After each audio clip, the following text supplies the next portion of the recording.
Welcome to the France 24 Observers, the show that's based on our network of ordinary people who are our eyes and ears around the world. Our first observer today comes from the Central African Republic. He is one of tens of thousands of Muslims who have fled the country to avoid being targeted by mostly Christian militias. The road to neighboring Cameroon was long and dangerous.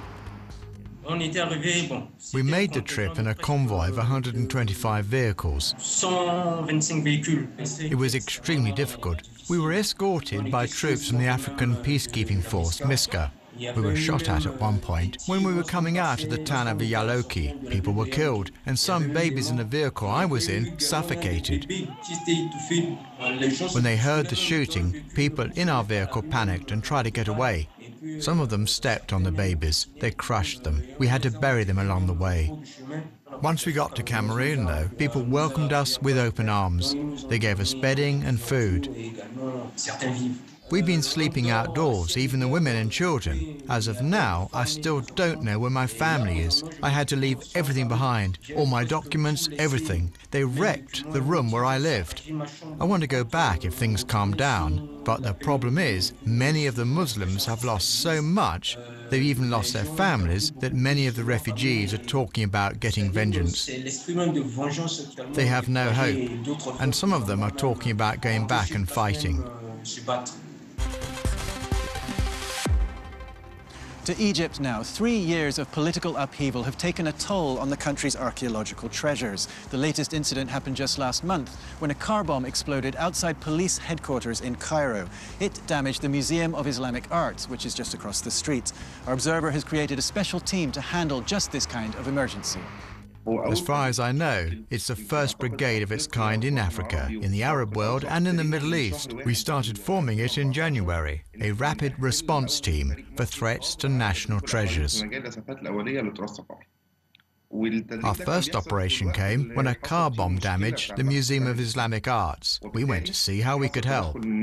We started by cataloguing the pieces that were affected and estimating the degree of damage. We also found a temporary storage space for the damaged pieces. Then we split up into 3 teams.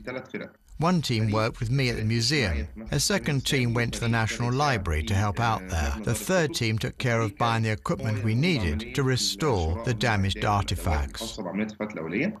Every piece in the museum is significant. If you talk in terms of the number of pieces that were damaged, it might not sound like that much, around 15% of the total works. But that 15% loss is a disaster because these pieces are unique in the world. Most members of the team are staff at the Antiquities Ministry. We've been training them in how to respond quickly to save archaeological treasures. We hope in the future to work with colleagues in other countries, especially neighbouring countries who have had the same kind of problems as Egypt. We want to share our expertise and help them deal with the same threats. Now for our weekly roundup of other stories and images sent in by our observers. First up, N'Djamena, the capital of Chad. Our observer Zirega tells us that heavy trucks have become a major danger. With construction going on across the city, more and more trucks are on the roads. They're estimated to cause 80% of traffic accidents. Zirega says that's because the drivers are often badly trained, travelling too fast in badly maintained vehicles. The authorities have put up public service road signs and are trying to ease the traffic. Next, we go west to Niger. Our observer Abdelé is one of many Nigerians who believe they should see more of the proceeds from the country's key resource, uranium. The government is in negotiations with the French nuclear giant Areva on how much tax they should pay for extracting natural resources. Abdelé wants the government to press hard for a better deal and to make sure more of the proceeds find their way into public spending on agriculture, health and education. Now to Turkey. Our observer Serdar tells us internet users are furious about a vague new law restricting freedom of speech online. They have been taking to the streets, seeing it as another sign of increasing authoritarianism by the government. The law allows the authorities to block access to any site that they deem to be discriminatory or insulting or invasions of privacy. Serdar worries it will lead to self-censorship by Turkey's bloggers. And finally today, the illegal sport of drifting in Saudi Arabia. It's been popular there for years, usually done on roads out in the desert. But a new video has sparked outrage on the web.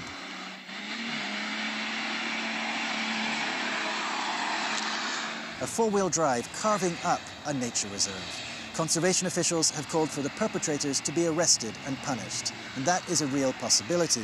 Under new penalties announced by the government, dangerous drivers risk fines of €2,000 and 5 years in prison, whether they're driving off-road or on.